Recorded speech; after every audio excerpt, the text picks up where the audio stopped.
Alright guys, back on the mic here with my boy Monster. We're about to commentate TFH versus Faxmachine. The run back from earlier in the tournament. The run back.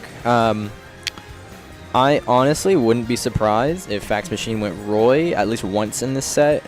I think if Faxmachine wins a game with Roy, TFH is immediately going Fox. Change my mind. That could happen. And I could see that going in his favor because I think Fox can do pretty well against Roy. But I don't know. We'll see how that goes if he decides to go that route. I think Faxmachine would much prefer that. He hates Toon Link and he hates Young Link. He would much prefer to play a more fundamental character. But no, just gonna go with and okay, I called actually it. Starting on Roy. Yeah, I'm not surprised. Maybe he just feels like his Roy's playing better today. That's the thing about co-maining. Sometimes, even though you may like a certain character in a matchup, that character might not be playing as well as your other co-main. Right. So that's something you got to keep in mind. When I co-main I don't even know why hand warmer. This was the first game. Yeah, it's Faxmachine. Yeah, that's something I had to keep in mind when I played Wario and Rosa in 4. Like, I mean, yeah, Rosa did better on almost every matchup, but there were some days where it was just a Wario day, you know. Right. And he was a flaming hot pile of garbage in 4. He's really good in this game. So. Yeah. So fun fact, if you can't tell, TFH is sponsored by Coke. All Dude, that would be so dope. It really would. Why doesn't Coke have an esports team? They have so much money, man. That's like one of the biggest corporations in the world. Yeah, exactly. No, I wish that like a really big corporation like that would just like form an esports team. It's actually kind of crazy because I think BMW literally like sponsored Team Liquid not too long. Oh, really? Yeah. Okay. I know there was one team that and Larry Lure was on it. It was like I think it was owned by the owner of the Miami Heat, the basketball team. Oh, yeah. Which was really cool. I know the Golden State Warriors have a League of Legends team called the Golden Guardians. Oh, okay. That's cool.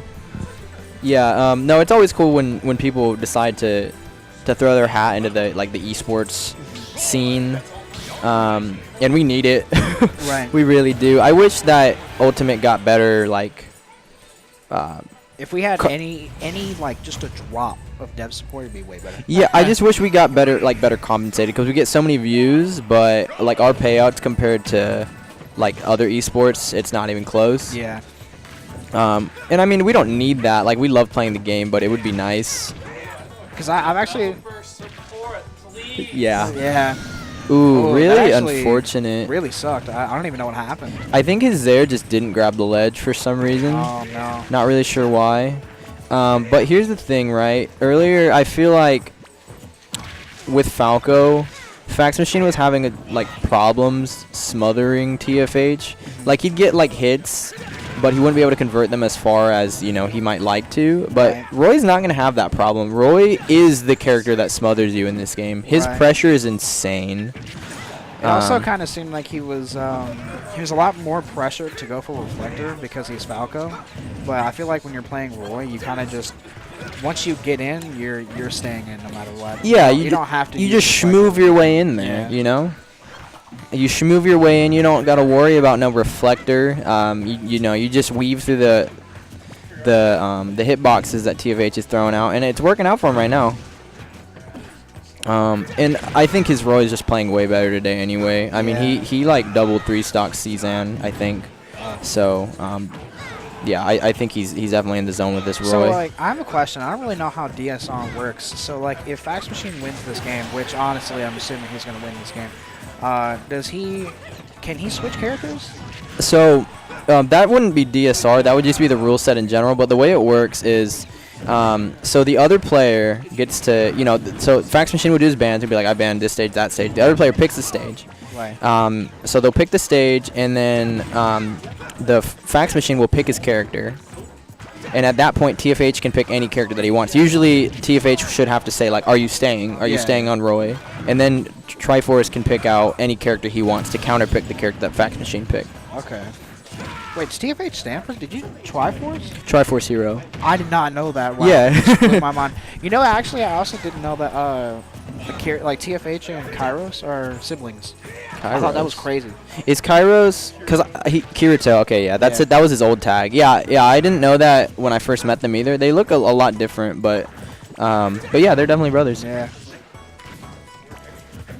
So I feel like if Faxmachine stays on Roy, I would be shocked to see TFH not go to Fox. Yeah, I think that with the way that he lost that game, it might be on the forefront of his mind.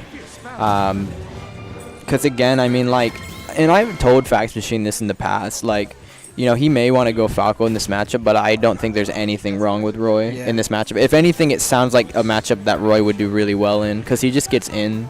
And stays in. He gets in, stays in, and he's got a sword, so he doesn't care about any sort of like shenanigans that might happen with, like, Toon Link isn't gonna. Toon Link and Young Link aren't gonna straight up outrange you with their sword. Like it happened with Falco a couple times. He'd be trying to pressure them, and you get a giant sword shoved into his pressure. So we're going to Falco. So now, So if he goes Falco, definitely playing one of the links. But if he stayed Roy, I think he definitely would have gone Fox. Yeah. And electing to go Falco on FD, he might just be wanting to mix him up here, or maybe he felt like the switch to the Toon Link coming out. I think that Falco probably does better against Toon Link, because Toon Link, the way that TFH plays him, at least, he plays him a lot more projectile based, which he plays Young Link really projectile based too, but it's just like there's less like really good aerials to like throw into the mix. Right. See, like right there, he threw out a double reflector, and it gave TFH a lot of room to, you know, get in and combo him and stuff. And I feel like in this matchup, Falco's like really pressured to go for that reflector. At least it can leave him open to be punished. Yeah, I mean, it is punishable, and I honestly think, though, I don't think he's using the reflector in the spots. I don't think he's using it in the best spots, I guess is what I want to say. Ideally, it should be used on reaction, like to a projectile flying at you, rather than like, I'm going to read that this projectile is being thrown at me and I'm going to try to reflect it, you know? Yeah. Because the bombs aren't that fast. They're really not. You should be able to reactively reflect them. Now, boomerangs or arrows, that's a different story. Those seem to be a little bit faster. But yeah, definitely with the bombs, I think he should be giving himself enough space to react. But again, if you're giving yourself that space, then, you know, Toon Link has space too. So maybe that's why he's trying to stay on top of him. It's always really funny to watch TFH play. I say this a lot, but it's kind of like comical to watch him throw a projectile, immediately run backwards, throw another one, and then run farther backwards. Yeah, no. He's constantly trying to get to one ledge and get away from the other person. Yeah, and it's just kind of fun to look at. And that's the thing too. That can work to his detriment or in his favor, because essentially what he's doing is he's giving up stage control over and over and over again.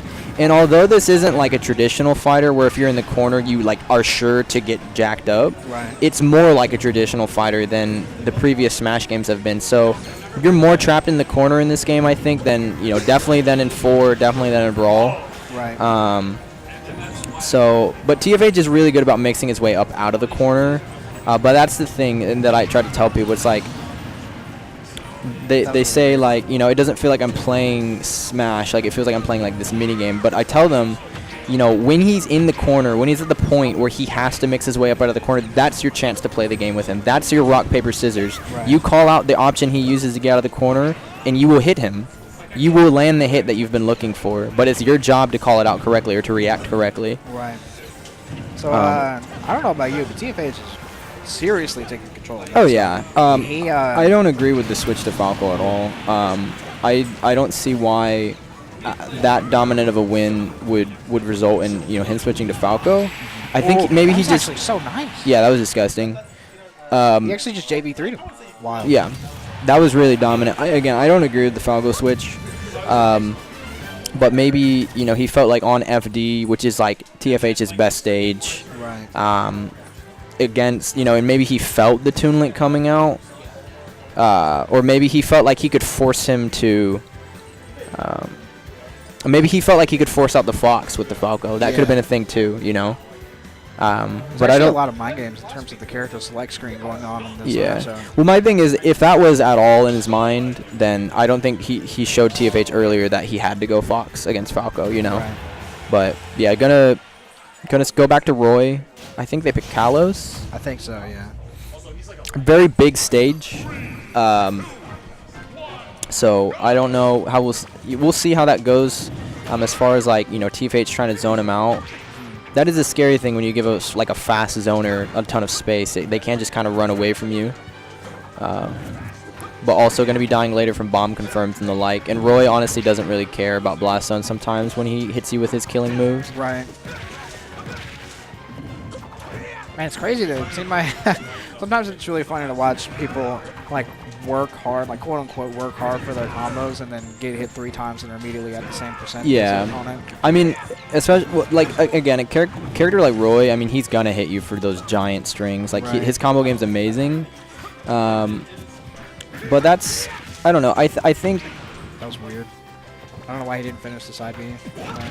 I think this game's interesting because it tends to like balance out. Like if you have a ton of projectiles and good zoning, you don't normally have the best combos. Now Young Link may be that anomaly. Yeah, that's death, dude. Jab back air is so strong. He honestly could have been at like 70. I think he would have still died. Especially at that position on the stage, for sure. Yo, that was a good up smash. I think he read that roll. Yeah, good fair. But yeah, I just feel like he's taking his hits a lot further with Roy, which is like kind of understandable, because there's not as much chance for TFH. No, he's had that dude since 4, the up tilt, up tilt, up tilt, up smash. I did not. The more today I learned. Dude.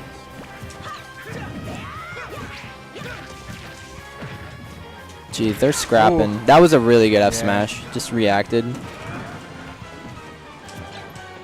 Good air dodge. That's one thing you can do.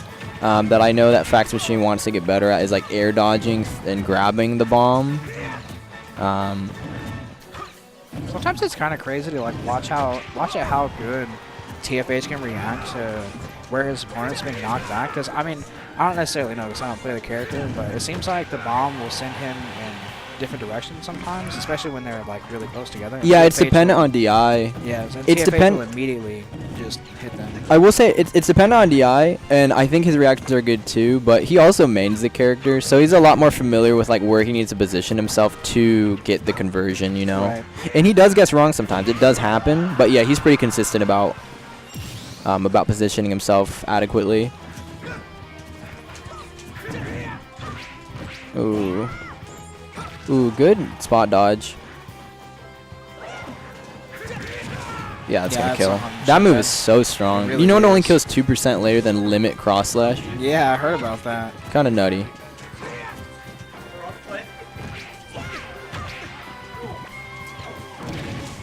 Ooh, this is big. Ooh, okay. Alright. That weak hit down tilt definitely kinda sucked right there. Yeah. Sometimes I feel like I'll watch a Roy and he'll get a sweet spot in one spot and then get a sour spot in the exact same way. Yeah. It's really weird. Well, it's crazy in this game because I feel like hurt boxes from animations, they shift a lot more. They just shift a lot more in this game than they used to. Right. So it could be like, it could be anything. It can be your character just like, you know, this is just like dangerous territory. Oh God. I don't think that was the best DI in the back throw. But that was scary. He went for it all there. He didn't die for it, though. Oh, okay. He got hit by his own bomb. This is tense. That's it. Oh. That's actually it. Yeah. Wild. Yeah. Jeez Louise, dude. And that's the thing, too. Faxmachine has actually brought that up before. He feels like side B is really good in that matchup because, I mean, 1, it covers a ton of space. And then 2, sometimes it just chops through the bombs. Like, it doesn't care sometimes.